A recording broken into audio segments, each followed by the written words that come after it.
Kenapa harus Thailand? Ini negara tempat kisah cinta Pison dan Nongnem bermula. Aku selalu penasaran sama negara yang bisa bikin film sekocak itu. Tapi pas bikin horor, setelahnya bikin tobat. Selain hal-hal kontroversialnya, Thailand juga menyimpan ragam budaya, bangunan ikonik, dan kuliner yang sangat cocok untuk memanjakan lidah Sundaku selama di sini. Video ini mungkin bukan video yang paling lengkap, tapi bisa jadi referensi pelengkap buat kamu yang berencana trip ke Thailand. Atau bahkan, melalui video ini, kalian jadi mau ikut ngabret. Halo, aku Oci. Inilah perjalanan solo trip 4 hari 3 malam bersama Tipayun.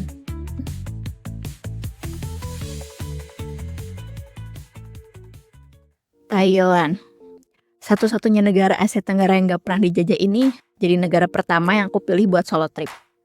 Bukan karena idealis ya, tapi karena teman-teman yang diajak pada gak bisa ikut. Karena masalah klasik lah. Ekonomi.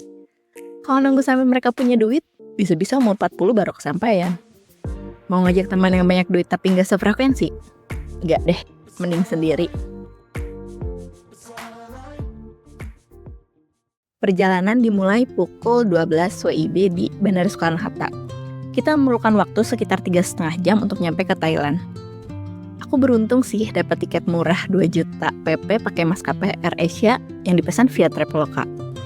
Jujur, agak nervous ya, karena udah 10 tahun gak naik pesawat terbang. Tapi, begitu lihat indahnya pemandangan awan di balik jendela, rasa nervousku memudar seketika. Andai. Begitu sampai di langit Bangkok, suara pengumuman di pesawat berubah jadi bahasa Thailand. ของใช้ส่วนตัวที่ติดตัวเข้ามาจากต่าง Jujur, aku gak ngerti. Tapi suara itu sukses bikin aku senyum-senyum sendiri. Akhirnya, aku sampai juga di Thailand. Meski sendirian, aku tetap bersukacita datang dengan kegembiraan. Aku mendarat di Bandara Don Mueang. Bandara ini dipilih karena akses menuju pusat kota lebih dekat.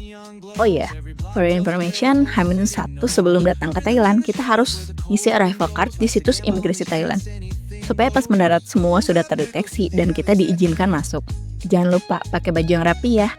Jangan kayak gelandangan. Sama bawa cash baht. Kalau aku bawa 5.000 baht untuk 4 hari 3 malam. Segini menurut aku cukup sih buat nyantai. Tapi kalau niat belanja hedon, ya disesuaikan aja lah. Untuk transportasi dari bandara ke pusat kota, ada taksi, ojol, bus, dan SRT. Aku milih naik SRT Red Line, disambung pakai MRT menuju Jalan Sukhumvit, tempat di mana aku menginap. Oh iya, ada beberapa aplikasi wajib yang harus kalian download sama di sini. Ada Bolt, ojolnya Thailand, Bikiki Rail buat informasi harga dan jalur kereta, Tuk-tuk biar kalian kalau naik tuk-tuk harganya nggak digetok. Juga ada Via Bus kalau misalkan kalian mau kemana-mana naik bus. Jangan lupa beli eSIM biar tetap bisa internetan. Fun fact, begitu nyampe Thailand, sejam awal aku ngulik sendirian gak bisa-bisa ngaktifin eSIM yang dibeli di Traveloka. Alhasil aku minta tolong penjual eSIM operator lain yang ada di bandara dan untungnya mereka mau bantu. Baik banget deh, kapun kak. Ini dia suasana SRT yang aku tumpangi. Aku disambut sunset yang bulat sempurna dan oranye banget kayak telur omega.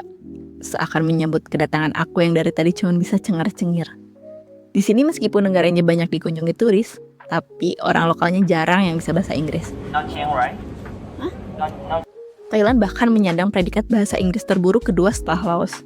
Jadi, kalau kalian kesini, cukup andalkan bahasa tubuh aja, karena bahasa Inggris nggak begitu kepake. Aku menginap di hostel episode 11 di Jalan Sukhumvit. Selain murah, lokasinya dekat dengan BTS, MRT, dan 7-Eleven. 7-Eleven tuh kayak Indomaretnya Thailand lah ya. Aku dapat harga 650.000 untuk 4 hari 3 malam. Murah kan? Kamar mandinya memang di luar, tapi sumpah, tempatnya nyaman dan bersih banget. Tapi resepsionisnya judesnya naudzubillah. Aku sengaja pilih penginapan biasa aja karena nggak ada partner patungan kan. Lagian aktivitas harian kan di luar, jadi penginapan cuma buat tidur aja. Jadi ya pilih yang biasa aja lah. Malam pertama aku main ke night market terdekat. Pas jalan kaki, ngelewatin gedung JMM TV. Ada yang tahu ini gedung apa? Ini tuh kalau di Korea mirip gedung SM Entertainment. Banyak banget turis datang ke sini cuma buat ketemu artis yang belum tentu ada di tempat. Karena aku lewat di jam tutup, jadi ya sepi, nggak ada siapa-siapa. Di night market ini, tadinya aku mau nyoba kuliner serangga goreng. Tapi pas ngeliat langsung, boro-boro makan, ngedekat aja nggak berani. Di sini kulinernya beragam, terus ada aksesoris juga, baju thrifting juga banyak. Tapi ujung-ujungnya aku malah jajan di Sevel karena entah kenapa nafsu makan aku di sini agak berkurang ya, nggak tahu kenapa deh. Di hari kedua, aku berencana ke Pattaya lewat kereta lokal dengan waktu tempuh sekitar 4 jam. Sengaja pilih kereta karena ingin merasakan vibes lokalnya. Asli deh, suasananya berasa kayak tahun 2000-an. Di kereta juga aku beli sarapan ayam kemangi pakai telur omega yang surprisingly enak banget. Kalau ditanya halal apa enggak, jujur enggak tahu, soalnya kayak ada minyak-minyaknya gitu loh. Tapi pedasnya sumpah kebangetan. Padahal aku pecinta pedas, tapi yang ini beneran bikin ingusan. Sepanjang perjalanan Bangkok Pattaya, aku bisa melihat berbagai aktivitas pinggiran kota. Orang jualan, terus ada pesawahan, dan yang paling dominan adalah atap-atap kuil yang indah. Penumpangnya pun beragam, dari pelajar, turis, mahasiswa, sampai biksu. Aku sempet salfok lihat bocil Thailand lagi makan, sumpah lucu banget. Sesampainya di Pattaya, aku langsung pesan ojol ke Big Buddha. Gokil sih, abang ojolnya ngebut banget. Padahal tadinya mau menikmati suasana, tapi gagal karena tarikan gasnya nggak nyantai. Pattaya tuh vibes-nya anak pantai banget, lebih santai lah. Lebih eksotis, tapi emang udaranya jauh lebih panas. Perbedaan paling berasa ada di transportasinya sih. Kalau di Bangkok kita dimanjain sama MRT dan BTS yang modern, di Pattaya nggak ada jalur kereta dalam kota. Jadi kemana-mana kita cuma bisa ngandelin ojol atau naik angkot lokal mereka yang namanya Songthaew. Songthaew. Jadi singkatnya, kalau misalkan Bangkok itu buat belanja dan nikmatin wisata sejarah, nah, kalau di Pattaya kita bisa lebih chill dan menikmati sunset di pinggir laut. Sesampainya di Big Buddha Temple atau Wat Phra Yai, kita langsung disambut sama tangga ikonik dengan pembatas naga emas berkepala 7. Tenang, tangganya nggak bikin jongkok kok. Cuma sekitar 100 anak tangga aja. Begitu sampai di puncak, kalian bakal ngelihat patung Buddha emas raksasa setinggi 18 meter. Di sekeliling patung raksasa ini ada banyak patung Buddha kecil dengan pose berbeda. Nah, pose-pose ini ternyata mewakili hari lahir kita dari Senin sampai Minggu. Biasanya orang lokal bakal berdoa di patung yang sesuai sama hari lahir mereka biar dapat keberuntungan. Plus, karena lokasinya di atas bukit, pemandangan kota dan garis pantai Pattaya dari sini kelihatan cakep banget. Karena hari ini aku ulang tahun, ceritanya aku mau melarutkan kesialan lewat ritual lilin ini. Tapi bodohnya aku ngasal aja gitu pilih warnanya berdasarkan warna favorit. Aku kan suka warna ungu tuh. Alhasil masih sial. Apa itu kesialannya? Kita tunggu besok. Sebelum lanjut, aku ngabisin makanan yang dibeli di kereta tadi sambil diplototin patung kobra. Ngelihat video aku makan sendirian gini, kok agak kasihan ya? Untung gak ada yang ngasih uang receh. Lanjut, jalan kaki ke Pattaya City View. Jangan lupa pakai payung dan reapply sunblock ya. Sepanjang jalan suasananya sepi, langitnya biru, angin sepoi-sepoi. Pokoknya chill banget. Di sini kita bisa lihat pemandangan kota Pattaya dan lautnya secara bersamaan. Mari kita ambil footage estetik dan foto pakai tripod andalan.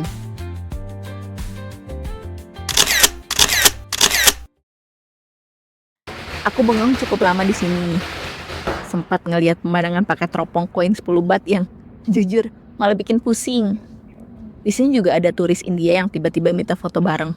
Entahlah, mungkin aku kelihatan kayak Dewi Kwan In atau gajah Thailand mungkin. Entahlah. City Coffee Pattaya menjadi salah satu tempat ngopi paling hits di Pattaya. Asumsiku selain rasa kopinya, suasana di sekitar kafenya itu loh yang instagramable banget. Terutama si tanaman berbunga kuning ini menjadi salah satu spot wajib dikunjungi kalau kesini. Ngomongin soal bunganya, sebenarnya ada momen di mana bunga ini nggak bermekaran, alias cuma daun hijau aja gitu. Tapi aku beruntung pas kesini ternyata berbunga. Di sini aku nggak ngafe ya, cuman mau ngambil footage sama foto-foto estetik gitu. Lanjut ke Balhae Pier, yang katanya vibe-nya mirip Jeju Island di Korea. Benernya lucu sih, ada yang mancing juga.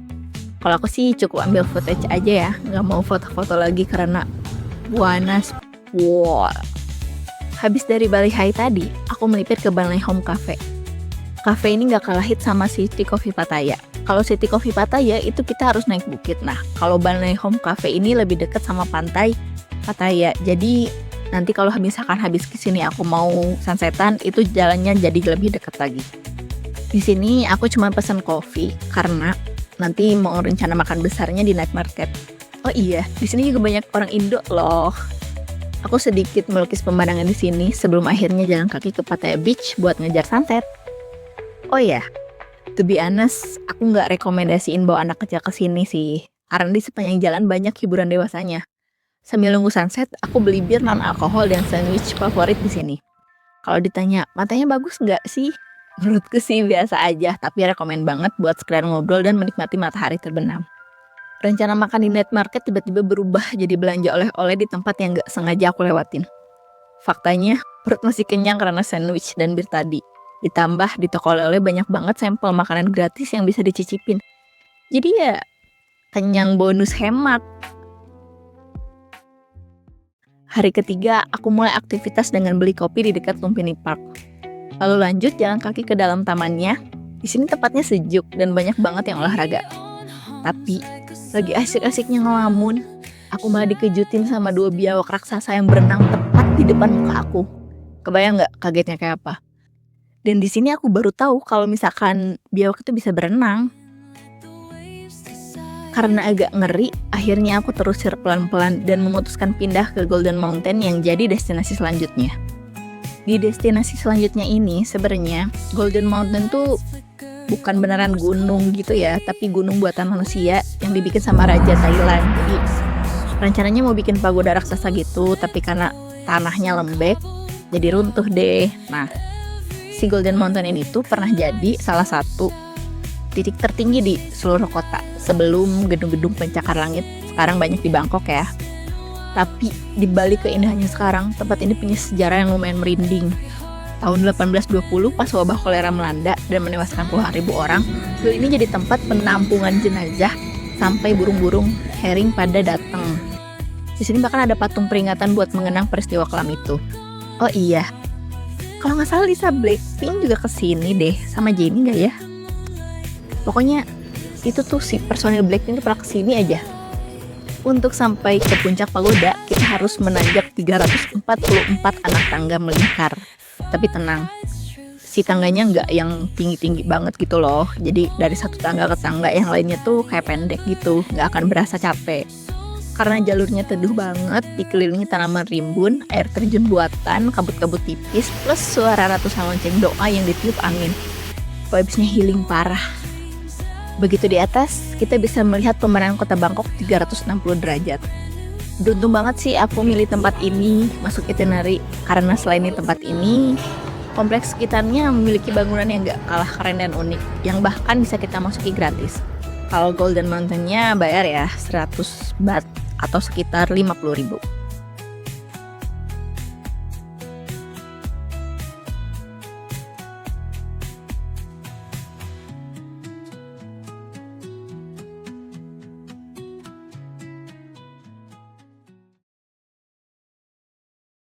Abis dari situ aku langsung ke Sampeng Market. Kalau kalian cari tempat belanja yang murahnya nggak masuk akal di Bangkok, wajib banget mampir ke sini. Tempatnya di kawasan Chinatown. Di sini tuh surganya grosiran, isinya gang sempit yang padat banget. Ngejual mulai dari aksesoris, mainan, sampai kosmetik dengan harga miring. Cocok banget buat para just tipper. Tips dari aku, cek dulu jam bukanya ya, karena kalau salah jam bisa-bisa mereka masih tutup. Jujur karena padat banget, di sini aku agak was-was takut dicopet. Tapi ternyata aman-aman aja kok. Pemandangan manusianya di sini seru dan beragam banget. Gak jauh dari Chinatown ada satu kawasan yang lagi hits dan viral, namanya Songwat Road. Jalan ini dulu dibangun sama Raja Rama kelima setelah kebakaran besar melanda Chinatown. Kalau zaman dulu isinya gudang perdagangan tepi sungai, sekarang Songwat udah disulap jadi kawasan hipster paling estetik di Bangkok. Sepanjang jalan kita dimanjain sama perpaduan bangunan tua Eropa. Alasan utama aku kesini karena aku suka banget sama mural-muralnya. Pas banget buat referensi karena aku suka banget sama mural. Di sini aku juga sempat nemu sekelompok cowok yang lagi syuting. Gak tahu deh mereka artis atau bukan. Nyesel banget sih. Di sini aku nggak banyak ambil footage karena harus hemat baterai. Oh iya, aku juga sempat makan pho di sekitar sini, tapi nggak sempat kerekam. Main ke Bangkok nggak lengkap kalau nggak mampir ke Icon Siam. Mall yang dijuluki Mother of All Malls di Thailand ini dibangun tepat di pinggir sungai Chao Phraya. Nah, buat pecinta art toys, Icon Siam punya gerai pop mart yang super megah berstatus global flagship store. Desain tokonya futuristik banget dengan sentuhan warna emas yang mewah. Di sini sering rilis koleksi limited edition kayak Labubu edisi khusus Thailand, Crybaby, atau Molly. Tapi siap-siap antri ya sama kolektor lain. Nah, masih inget kan sama lilin kesialan yang aku larutin kemarin itu, yang ternyata aku masih sial? Habis dari Pop Mart dan ngeliat asuk gede ini, baru sadar tripod baru aku yang bagus banget itu yang jadi temenku buat bikin konten estetik selama di Bangkok hilang dicopet orang, guys. Justru hilangnya di mall semewah ini, bukan di pasar padat yang tadi. Padahal abis ini mau sunset cruise, alhasil gagal ngambil angle video yang bagus gara-gara tripod hilang. Tapi ya sutralah. Aku sempat jebras-jebris sih bilang kalau lilin itu tuh scam. Ternyata setelah aku lihat-lihat lagi galeri, kita tuh harus pilih lilin itu tuh berdasarkan hari lahir kita. Yang dimana kalau misalkan sesuai sama hari lahir, lilin itu harusnya aku pilih warna merah, bukan warna ungu. Jadi ya masih sial. Tapi ya it's okay lah. Kita masih bisa chill. Salah satu cara terbaik buat menutup hari di Bangkok adalah dengan ikut sunset cruise yang menyusuri Sungai Chao Phraya. Pengalaman ini tuh magis banget sih. Kita bakal naik kapal pesiar. Pesiar bukan ya? Pokoknya kapal lah ya. Selama kurang lebih 2 jam dari atas dek terbuka. Kita bisa menikmati sunset kemasan dengan latar belakang kuil ikonik kayak Wat Arun, Grand Palace yang mulai menyala lampunya. Cantik deh pokoknya.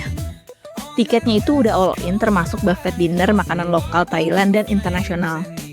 Sembari makan, kita dihibur oleh live music dan tarian tradisional. Nah, buat kamu yang lagi ulang tahun di bulan tersebut, ada treatment khusus berupa kue gratis di bulan ulang tahunmu. Tinggal tulis aja requestnya saat pemesanan. Beruntung banget kalian nemu video ini, karena aku bakal kasih tips memesan tiket sunset cruise supaya bisa milih tempat duduk dengan detail.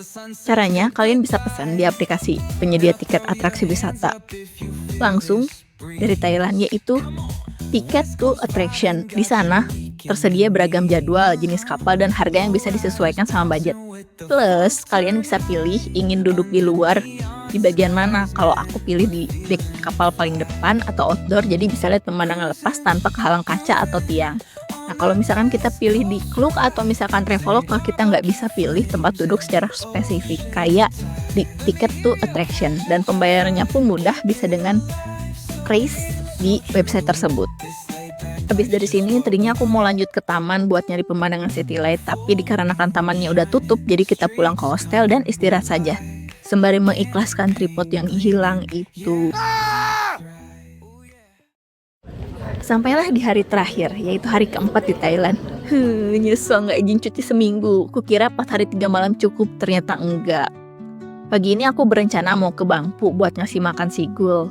Tapi karena masih tutup, aku akhirnya ke Erawan Museum aja. Tiketnya udah dipesan lewat Klook. Kalau kalian ke Bangkok, wajib banget mampir ke museum paling ikonik yang satu ini, Museum Erawan. Dari kejauhan aja kalian udah bisa lihat patung gajah raksasa berkepala 3 yang megah banget berdiri di atas gedung. Tahu nggak? Patung gajah perunggu ini tingginya mencapai 29 meter.